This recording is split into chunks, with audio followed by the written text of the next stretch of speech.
Assalamualaikum warahmatullahi wabarakatuh. Selamat datang di podcast Hijau Hitam. Kali ini podcast Hijau Hitam akan berbagi materi tentang sejarah perjuangan HMI. Sebelum masuk ke sejarah perjuangan HMI, kita akan bahas terlebih dahulu pengantar ilmu sejarah.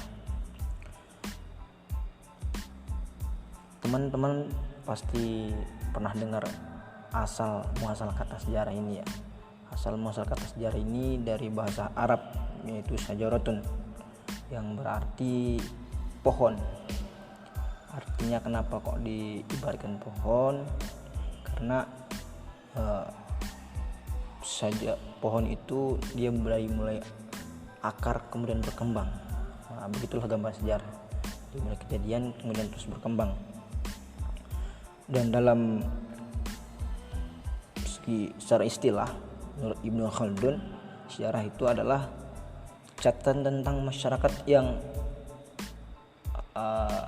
masyarakat umat manusia, tentang perubahan yang terjadi pada watak masyarakat itu. Artinya bagaimana perubahan di dalam masyarakat itulah yang dinamakan sejarah menurut Ibnu Khaldun.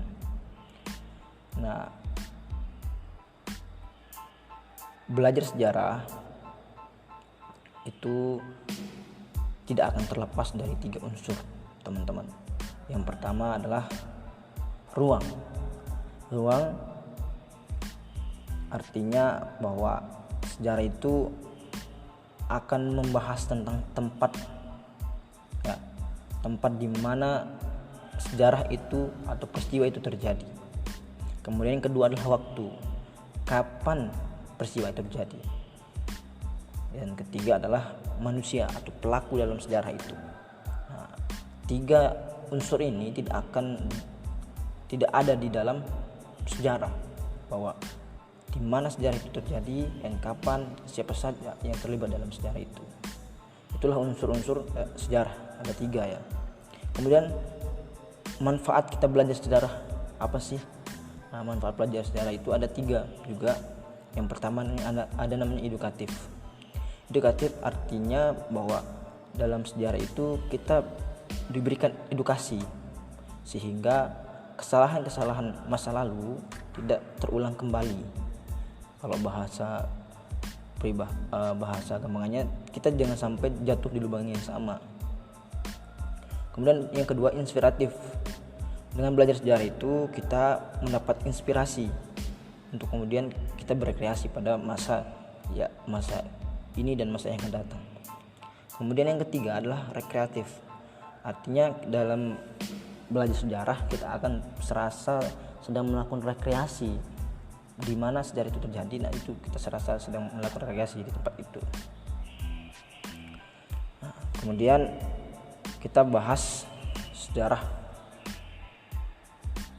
kebudayaan Islam, karena sejarah kebudayaan Islam ini berkaitan dengan sejarah berdirinya HMI. Nah, sejarah kebudayaan Islam ini dimulai dari fase Mekah ketika seorang anak yang dinamakan Muhammad lahir di masa pra-Islam. Nah, pada itu Muhammad lahir pada tanggal 12 Rabiul Awal tahun Gajah, bertepatan dengan tanggal 20 April 571 Masehi. Muhammad merupakan putra tunggal dari pasangan Abdullah dan Aminah, yang ketika itu lahir pun beliau sudah menjadi yatim.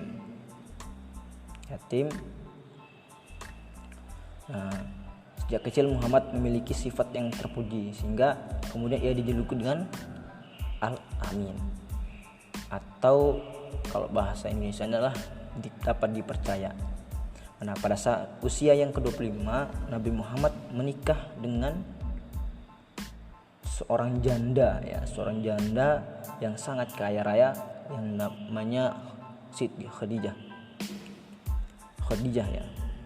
Nah, Siti Khadijah ini adalah seorang pengusaha yang ketika itu Nabi Muhammad bekerja ya dengan atau berwirausaha yang dengan Khadijah. Nah, lambat laun kemudian Khadijah ini melihat sosok kenabian dari sisi Muhammad.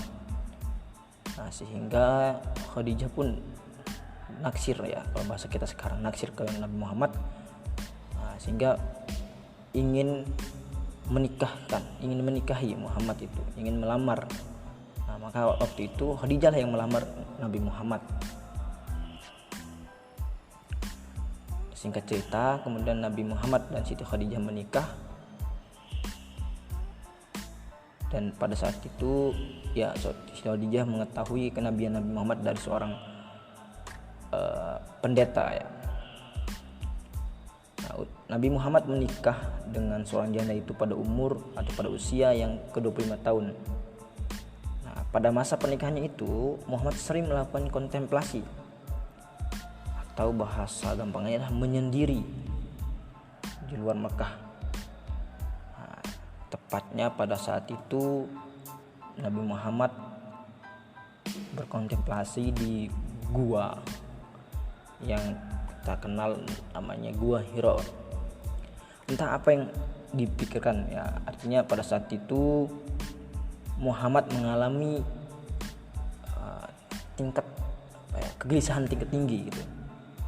Nah, karena melihat kondisi umat manusia pada saat itu. Maka pada saat Muhammad mendekati usia 40 tahun, beliau makin sering gelisah, sehingga pelariannya terus saja ke Gua Hira itu. Nah, ketika umur 40 tahun itu Nabi Muhammad mendapatkan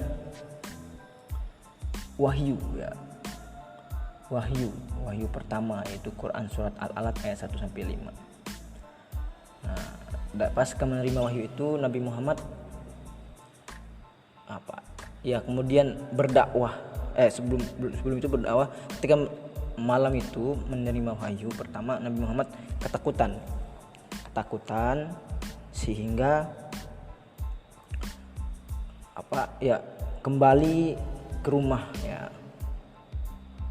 ke rumah dengan merasa takut. Nah, kemudian Siti Khadijah lah yang kemudian terus memberikan saran-saran gitu. Nah, wahyu yang kemudian diterima Nabi Muhammad itu wahyu kedua yang menjadi perintah supaya Nabi Muhammad berdakwah gitu, ya. Nah, dari wahyu kedua itu Nabi Muhammad berdakwah secara diam-diam untuk mengajak para masyarakat pada situ untuk memeluk agama Islam. Nah, artinya di dalam fase Mekah ini Nabi Muhammad berdakwah soal akidah, dan membebaskan para perempuan yang tertindas pada saat itu. Tidak hanya perempuan tapi laki-laki juga, karena pada masa pra-Islam itu perempuan dijadikan sebagai budak atau properti, yang artinya perempuan bisa dijadikan sebagai benda yang habis dipakai langsung dibuang gitu, dan perempuan juga bisa diwariskan, sedangkan laki-laki itu dipekerjakan. Dan tidak hanya itu, perempuan itu sejak lahir kemudian dibunuh karena dianggap sebagai malapetaka. Bayi-bayi perempuan dicari untuk kemudian dibunuh. Nah, itulah yang kemudian diubah oleh Nabi Muhammad, akidah, akhlak di dalam fase Mekah itu. Kemudian masuk ke fase Madinah. Fase Madinah ini adalah fase ketika Nabi Muhammad mengharuskan dirinya untuk hijrah, atau ada hijrah ke Yastrib kalau namanya dulu, sebelum menjadi nama Madinah. Nah, ketika Nabi Muhammad hijrah ke Madinah itu menjadi kota yang Nabi Muhammad gemilang di situ ya, karena beliau selain menjadi pemimpin agama juga menjadi pemimpin negara, ulama dan umara. Nah, disitulah Nabi Muhammad memimpin dan menyatukan kaum Ansor dan kaum Muhajirin. Nah, Muhajirin ini adalah pendatang dari Mekah, sedangkan kaum Ansornya tuan rumah di Madinah. Nah, di situ bagaimana umat Islam bersatu sehingga mengalami perkembangan yang pesat tanpa adanya pertentangan dari agama-agama lain, karena pada saat itu agama-agama lain juga merasa terakomodir oleh kebijakan-kebijakan Nabi Muhammad sebagai seorang presiden. Nah, disitulah kemudian Nabi Muhammad melakukan pembinaan yang dalam bidang akidah, yang juga menyangkut masalah politik, sosial dan budaya. Nah, pada pas Madinah ini Islam lebih ditekankan pada hukum kemasyarakatan dan muamalah sehari-hari, karena bagaimana dalam berhubungan sosial di situ harus ada hukum yang mengikat.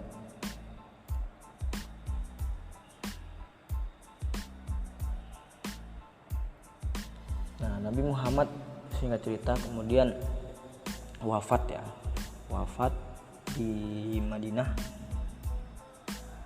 di umur yang ke-63. Beliau wafat pada tanggal 12 Rabiul Awal tahun 11 Hijriah, bertepatan dengan tanggal 8 Juni ya, tahun 632 Hijriah. Nah, itulah sejarah Nabi Muhammad ya. Kemudian setelah Nabi Muhammad itu lahirlah Khalifah Ar-Rasyidin kalau kita sebut ya. Itu khalifah yang pertama adalah Abu Bakar As-Siddiq. Abu Bakar As-Siddiq ini lahir di Mekah pada tahun 572 ya. 572 Masehi. Nah, kekhalifahan Abu Bakar ini berlangsung selama 2 tahun 3 bulan. Nah, sebagaimana yang diterangkan dalam buku Kisah Hidup Abu Bakar As-Siddiq. Abu Bakar As-Siddiq ini seorang khalifah yang pertama dan menjadi satu-satunya yang disebut sebagai sahabat Rasulullah ya, dalam Quran surat At-Taubah ayat 40. Nah, selain ucapan dan tingkah lakunya yang menggambarkan kejujuran, karena ya dari gelarnya pun kita tahu bahwa Abu Bakar ini adalah seorang yang jujur. Nah, karena beliau selalu membenarkan apa yang dikatakan oleh Nabi Muhammad setelah Nabi Muhammad diangkat menjadi nabi. Kemudian yang kedua, setelah berakhirnya Khalifah Abu Bakar, digantilah dengan Umar bin Khattab. Nah, Umar bin Khattab ini lahir di Mekah juga pada 582 Masehi dan menjadi khalifah pada tahun 634 ya, menggantikan Abu Bakar. Nah, Rasulullah memberi julukan kepada Umar bin Khattab ini adalah Al-Faruq, sang pembeda. Nah, artinya sebagai seorang yang mampu membedakan antara yang benar dan yang salah atau yang sesat. Nah, selain itu Umar juga menjadi orang pertama yang diberi gelar Amir al-Mu'minin, pemimpin orang beriman. Nah, Umar bin Khattab ini juga seringkali terjaga di malam siang untuk beribadah ya, juga berpuasa demi hajat rakyatnya, seperti yang dikisahkan oleh Muawiyah bin Hudayy, jenderal dari suku Kindah ya. Nah, dari situ berakhirlah yaitu biografis dari Umar bin Khattab. Selanjutnya adalah Utsman bin Affan. Utsman bin Affan ini lahir pada 6 tahun setelah tahun gajah, tepatnya 579 Masehi.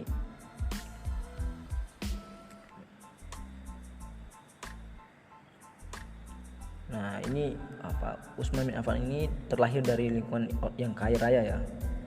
Akan tapi Utsman rela untuk keluar dari segala kenikmatan dan kemewahan yang dia miliki, supaya ya hanya ingin demi tanggung jawab dakwah yang tentu melelahkan, penuh resiko, yang mestinya pikiran, waktu, tapi beliau lakukan. Dan dia, Utsman bin Affan ini terkenal sebagai orang yang suka membagi rezekinya secara cuma-cuma untuk kebutuhan berperang ya, ataupun khalayak luas atau umat. Dan dikisahkan bahwa ketika perang Tabuk, Utsman itu mempersiapkan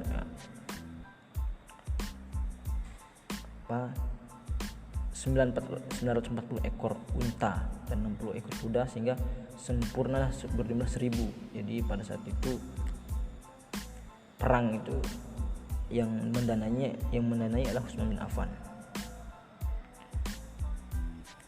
Nah, itu. Kemudian yang keempat adalah Ali bin Abi Thalib. Ali bin Abi Thalib ini lahir di Mekah pada tanggal 13 Rajab. Nah, ia lahir pada tahun ke-32 dari kelahiran Nabi Muhammad SAW. Nah, dan ini ada juga yang mengatakan ya dilahirkan pada tahun sebelum Hijriah. Ada banyak versi ya, karena memang sejarah itu ya ada tidak selamanya sama ya. Sama yang ketika sumbernya berbeda pasti ada pula informasi yang berbeda.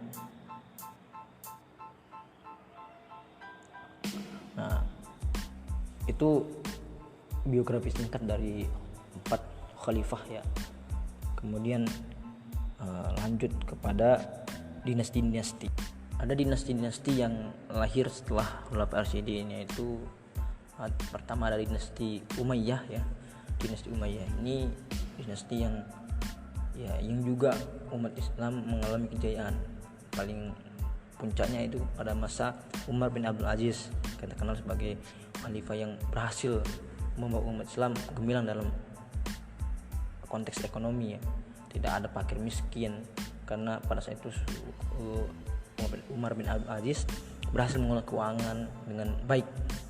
Alhasil ketika ingin berzakat itu sampai tidak ada yang mau dizakati ya. Nah, semua kaya gitu. Itu salah satu keberhasilan di Umar bin Abdul Aziz.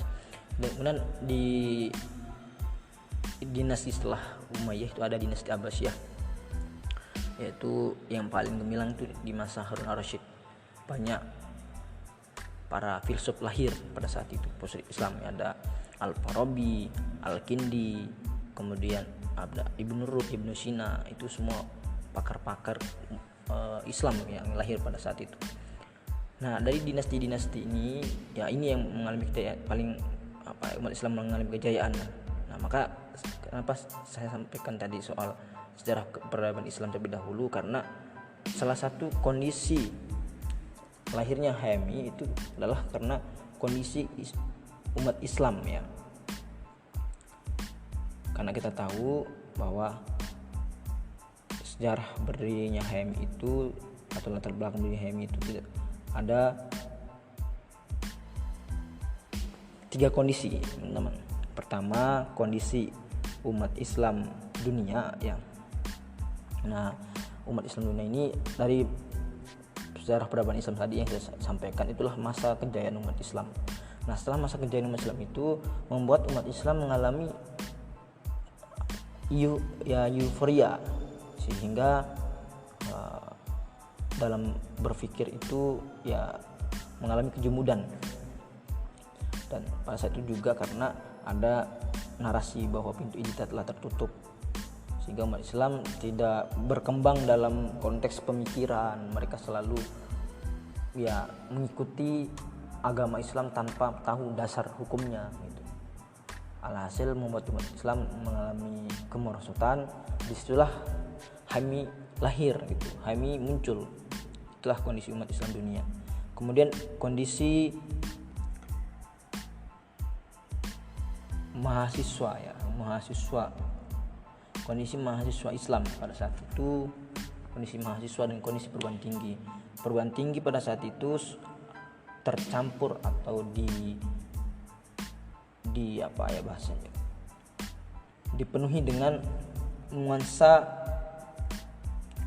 yang sistem pendidikan yang sekuler. Artinya pendidikan pada saat itu tidak bisa menjadi wadah ya, umat Islam melakukan pendidikan gitu. Nah, sedangkan mahasiswa tidak memiliki ruang untuk mengakomodir apa yang menjadi pesan-pesan keislaman. Nah, dari situlah kemudian HMI lahir untuk kemudian mengakomodir suara aspirasi umat Islam. Kemudian yang ketiga adalah kondisi Indonesia ya, kondisi bangsa Indonesia ketika itu mengalami apa ya bahasanya, kemerdekaan yang belum direstui kalau saya sebut ya, karena setelah Indonesia merdeka masih saja ada penjajah yang muncul, yang mencoba untuk menyerang, kalau kita sebut sebagai agresi militer. Nah, di situ HMI juga hadir menjadi salah satu benteng dari negara Indonesia. Nah, kemudian HMI lahir pada tanggal ya 14 Rabiul Awal tahun 1366 Hijriah, bertepatan dengan tanggal 5 Februari tahun 1947. Jadi HMI lahir 2 tahun setelah Indonesia merdeka. Yang mendirikan adalah sosok yang bernama Lafran Fani yang menjadi pelopor. Namun di situ Lafran Fani tidak sendiri mendirikan HMI, bahwa ada ya sebanyak 15 orang yang hadir di situ. 15-nya itu termasuk Lafran Fani ketika hendak mendirikan HMI. Nah, ketika hendak mendirikan HMI itu Lafran Fani menggunakan kelas yang dosen Yusen Yahya untuk mengajak kawan-kawannya mendirikan HMI. Adapun nama-nama yang hadir pada saat itu yang ikut mendirikan HMI adalah ada Kartono Zarkasi, Dahlan Hussein, Maisarah Hilal, Zulkarnain, Mansur, Siti Zainah, M. Anwar, Hasan Basri, Marwan, Suwaili, Yusti Ghazali, Taib Rozak, Toha Masudi, Bidron Hadi. Nah, itu nama-nama yang ikut mendirikan HMI. Nah, tujuan awal berdirinya HMI itu adalah untuk satu, mempertinggi derajat rakyat Indonesia ya, dan mempertahankan kemerdekaan Indonesia. Artinya tujuan pertama adalah komitmen ke Indonesia. Kemudian yang kedua adalah komitmen keislaman, yaitu menegakkan dan mengembangkan ajaran Islam. Nah, itulah 2 komitmen HMI berdiri, komitmen keindonesiaan dan komitmen keislaman, yang pada saat kongres kedua diubah menjadi diganti urutannya, komitmen keislaman terlebih dahulu, kemudian baru komitmen keindonesiaan. Nah, setelah itu ada fase-fase ya, fase-fase HMI yang tadi juga saya singgung, bahwa yang pertama ada namanya fase konsolidasi spiritual ya, spiritual. Nah, kemudian fase berdiri dan pengukuhan ya, tadi yang berdiri Lafran Fani. Kemudian ada namanya fase perjuangan bersenjata dan perang kemerdekaan ya, pada saat itu menghadapi pemberontakan PKI pada tahun 1947 sampai 1949. PKI melakukan gerakan ya, menyerang di Madiun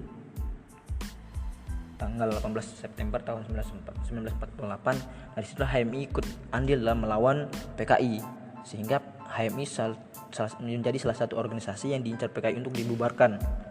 Maka pada masa pemerintahan Bung Karno, PKI ini kan mengalami mendapatkan angin segar ya. Karena kita kenal Bung Karno itu memiliki politik yang disebut sebagai nasakom, nasionalis, agamis dan komunis. Bung Karno ingin menyatukan 3 elemen pada saat itu. Namun HMI menolak karena ya HMI tahu betul bagaimana karakteristik dari PKI itu. Sehingga ya di situ duel antara HMI dan PKI yang mendapatkan angin segar dari Bung Karno terus menghasut Soekarno untuk membubarkan HMI bahkan.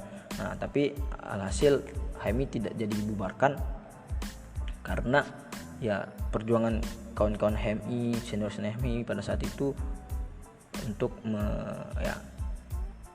mengamankan supaya HMI tidak jadi dibubarkan. Isu yang digiring pada saat itu untuk membubarkan HMI adalah bahwa HMI ini adalah anak dari Masyumi yang disebut sebagai kelompok yang kontra revolusioner gitu. Itu hasutan dari PKI kepada Bung Karno. Nah, tapi ada satu pihak yang kemudian menenangkan Bung Karno, meyakinkan Bung Karno bahwa HMI ini bukan organisasi yang kontra revolusioner gitu. Alhasil Bung Karno pun percaya dengan itu. Kemudian HMI dan kawan-kawannya pada saat itu ya berhasil bertahan. Kemudian agak organisasi yang berkembang ya, yang muncul. Nah, sehingga pada saat itu ada aksi Tritura ya. Tritura 3 tuntutan rakyat di masa Bung Karno, dan HMI juga hadir di situ Tritura itu, dan beberapa organisasi yang lain. 3 tuntutan rakyat ya. Pertama, rombak kabinet, turunkan harga, terus bubarkan PKI dan rombak kabinet. Itu tuntutan rakyat pada saat itu. Alhasil diterima. Nah, sehingga PKI pun dibubarkan dan kabinet dari Bung Karno, Presiden Soekarno pun diubah, dan harga BBM pun diturunkan pada saat itu. Tritura itu dilaksanakan pada tanggal 10 Januari 1966 ya. Nah, hasil PKI dibubarkan oleh surat perintah 11 Maret tahun 1966. Maka PKI itu bubar tanggal 12 Maret 1966. Kabinet Empera terbentuk ya. Artinya kabinetnya sudah berubah, namanya Kabinet Ampera. HMI masuk dalam kabinet tersebut.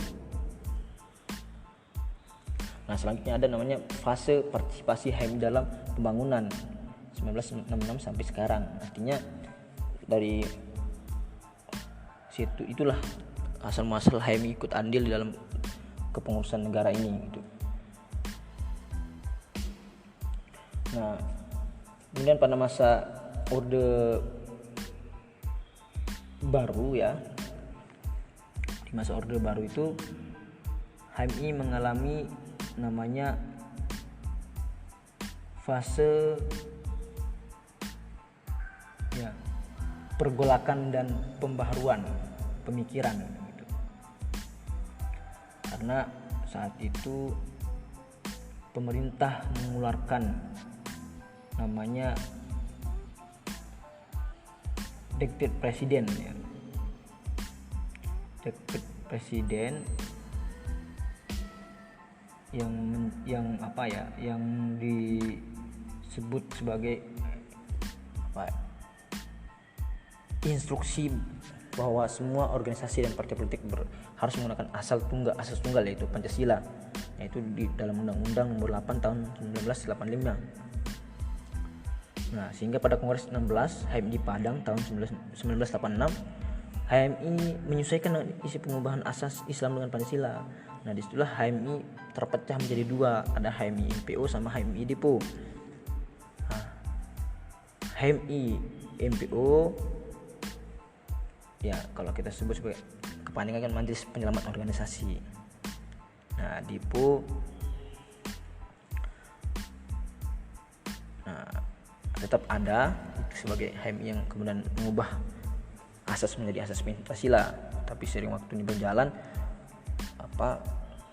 undang-undang itu sudah tidak berlaku lagi, sehingga HMI DIPU pun berubah ke HMI ke azas Islam. MPO dan DIPU azas Islam.